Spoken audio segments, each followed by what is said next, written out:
Coucou, salam tout le monde, j'espère que vous allez bien, j'espère que tout se passe pour le mieux de votre côté. Moi ça va très bien, alhamdoulilah. Alors je vous retrouve aujourd'hui dans une nouvelle vidéo, donc ça va être du salé. Je vous partage donc avec une seule pâte, on va pouvoir réaliser plusieurs choses différentes, mais pas uniquement ce que je vais vous montrer en vidéo. Vous avez vraiment le choix, vous allez pouvoir vraiment vous amuser avec cette pâte. Elle est très moelleuse, vraiment à la limite d'une pâte briochée, donc je vous la recommande beaucoup. Donc allez, sans plus tarder, on va pouvoir commencer cette recette, mais juste avant, regardez du coup ce qu'on va pouvoir obtenir avec cette pâte. Allez, c'est parti pour la liste des ingrédients. Alors, je vais avoir besoin pour cette recette un verre d'eau tiède, un demi-verre d'huile, donc j'utilise le même verre pour cela, une cuillère à soupe de sucre, une cuillère à café de sel, une bonne cuillère à soupe de lait en poudre. Donc ça, vraiment, je trouve que c'est super de l'utiliser dans nos différentes pâtes, que ce soit de la pâte à pain, de la pâte à brioche. Vraiment, ça va ajouter du moelleux. Pour la conservation, c'est le top. Pour la dorure également, vous savez, vraiment, le lait en poudre, il apporte énormément de choses. Vous pouvez même l'utiliser pour la préparation de vos sauces béchamel, franchement, plein d'autres choses. Et j'aurai besoin aussi de levure boulangère. Donc aujourd'hui, ça va être de la levure fraîche. Donc j'ai un cube de 42 grammes, je vais en utiliser uniquement 30. Donc si vous n'avez pas de levure fraîche, c'est pas très grave, vous pouvez utiliser de la levure déshydratée. Vous mettrez à ce moment-là une cuillère à soupe. Alors je vais commencer par verser mon eau tiède dans mon bol. Ensuite j'ajoute le sucre ainsi que la levure boulangère. Donc je vous ai dit ici que j'avais un cube de 42 grammes. Je vais en mettre 30 uniquement. Donc si vous préférez peser, vous pouvez. Si vous préférez vraiment être sûr, moi je le fais à l'œil. Et ensuite, je vais fouetter un petit peu pour diluer toute la levure. Ça va prendre quelques secondes car l'eau est tiède. Ensuite, on ajoute le lait en poudre, donc la cuillère à soupe. On mélange un petit peu pour faire fondre les petites billes de lait en poudre. J'ajoute l'huile et le sel. Et maintenant, on va pouvoir ajouter la farine.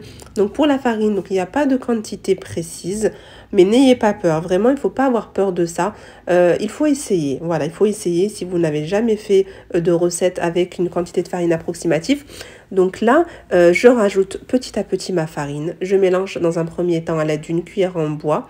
Vous pouvez y aller directement à la main, il n'y a pas de problème. Mais dans un premier temps, voilà, j'ai préféré mélanger avec la cuillère.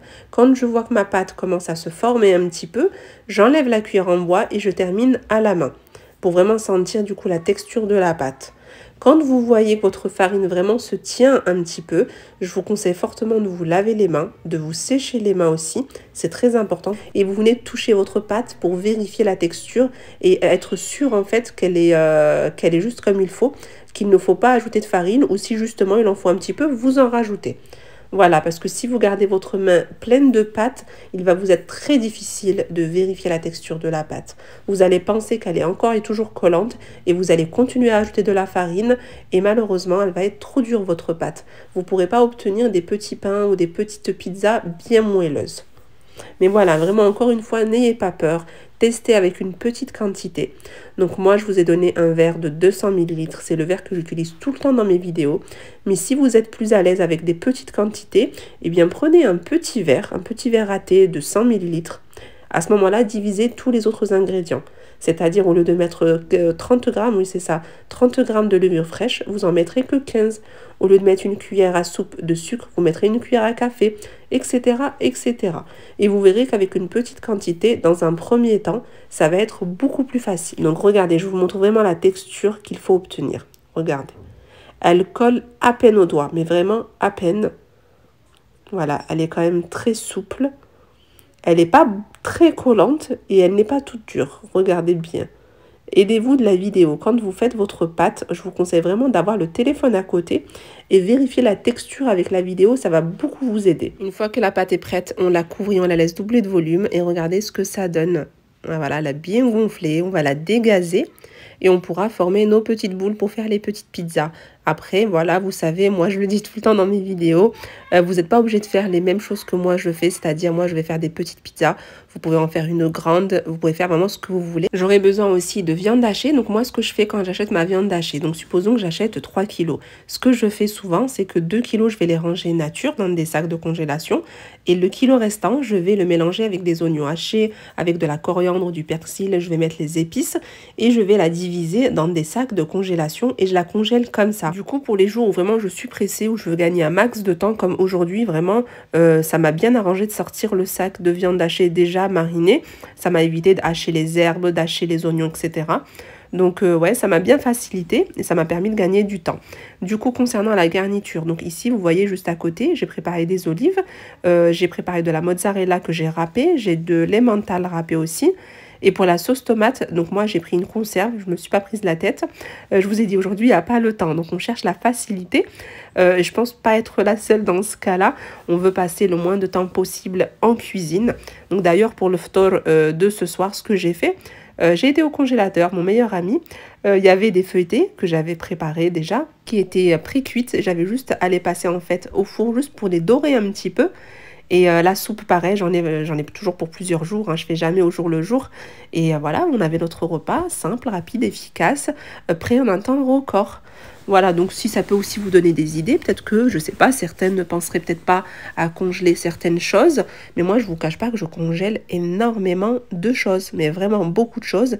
Et ça m'aide vraiment au quotidien, vraiment ça m'aide beaucoup. Hier, je vous raconte ma vie aujourd'hui. Alors hier pour le ftor, c'est simple, à 19h30, j'étais toujours pas rentrée dans la cuisine. Et je me suis dit, bon, qu'est-ce qu'on va faire à manger? Au final, j'y suis rentrée, je crois, 30 minutes avant le repas. Et en 30 minutes, le repas était prêt. Bah déjà, je me prends pas la tête. J'ai toujours de la soupe de prête parce que quand j'en fais toujours une grosse marmite. Pour les préparations, bah, je fais toujours des préparations qui sont rapides.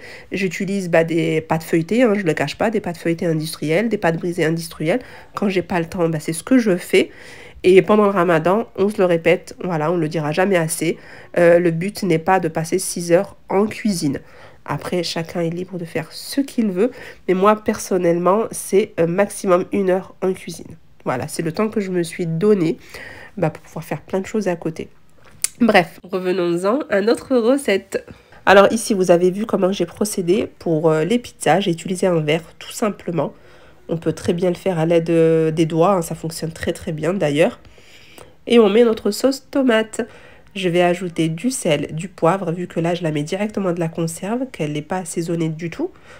Mais quand vous avez le temps, et d'ailleurs, c'est ce que je fais quand j'ai un peu plus de temps, je la mets dans une casserole et j'ajoute un peu de laurier, j'ajoute des épices. Je la laisse un petit peu mijoter et j'ajoute même un tout petit peu de concentré de tomate pour l'épaissir un petit peu.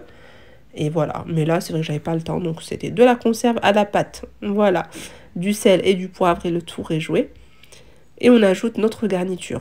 Donc la garniture, vraiment, je le répète, mettez ce que vous voulez et mettez ce que vous avez dans votre frigo.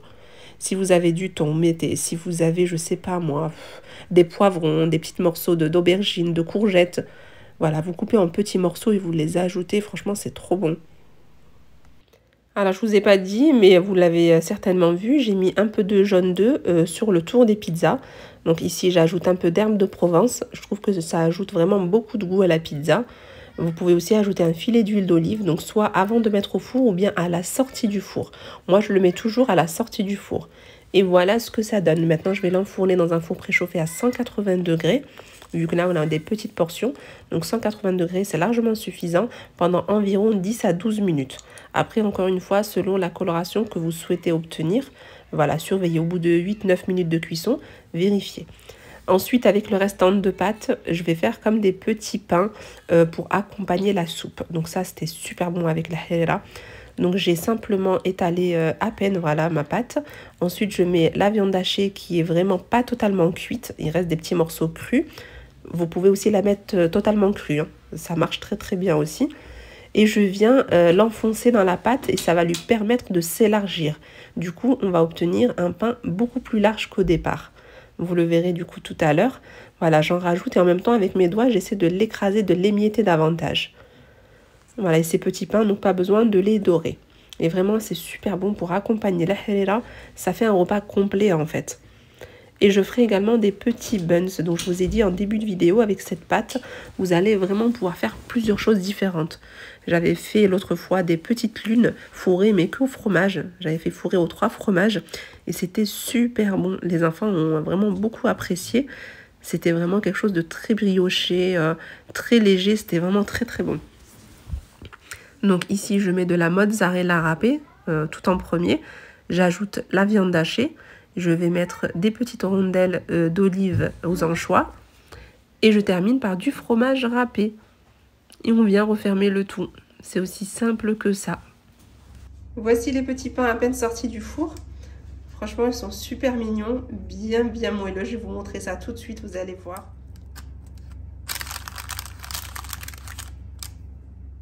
Alors, comme d'habitude, je vous fais un petit zoom. Alors, regardez ce que ça donne d'un peu plus près.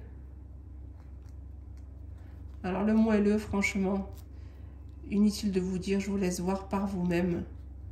Vraiment magnifique, magnifique.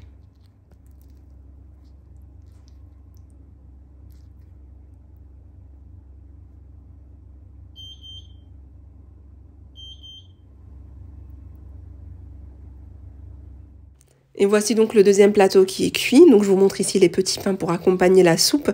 Donc ici, dommage, j'ai dépassé le temps de cuisson. Du coup, elles ont un peu trop coloré pour moi. C'est un pain que j'aime garder blanc en fait. Voilà, j'aime garder blanc. Je trouve que c'est beaucoup plus moelleux pour accompagner la harira ou la shorba. Ici donc les buns. Alors regardez-moi ce moelleux. Ils sont briochés. Ils sont d'un moelleux juste incroyable. J'espère vraiment que vous arrivez à le voir en fait à travers l'écran. Et c'était vraiment très bonne. Vraiment, c'était super bon. Et les olives aux anchois apportent aussi beaucoup de goût, je trouve. Voilà, donc j'espère vraiment que vous avez aimé la recette. N'hésitez pas à la reproduire. Je pense que vous allez beaucoup aimer. Ouais, très certainement. Et envoyez-moi toujours vos photos. Ça me fait trop plaisir de les recevoir sur Instagram. C'est vrai que je ne suis pas présente sur Instagram, mais voilà, j'ouvre quand même quelques messages, je vois vos photos et ça me fait vraiment trop plaisir. D'ailleurs, tous les messages que j'ouvre, je réponds systématiquement. Mais voilà, comme je vous ai dit, je suis plus trop présente sur Instagram. Donc peut-être que je reviendrai très prochainement parce que je reçois quand même beaucoup de demandes. Bon, et bien sûr ce, donc nous sommes arrivés à la fin de cette vidéo. J'espère vraiment que vous avez apprécié. Si c'est le cas, comme d'habitude, je vous invite à liker cette vidéo, à commenter et à la partager autour de vous. Et je vous embrasse très fort. Pour les jeûneurs, eh bien, je vous souhaite un très bon appétit. Sahaf Torkom. Et je vous dis à très vite, Inch'Allah, pour de nouvelles vidéos. Bye bye.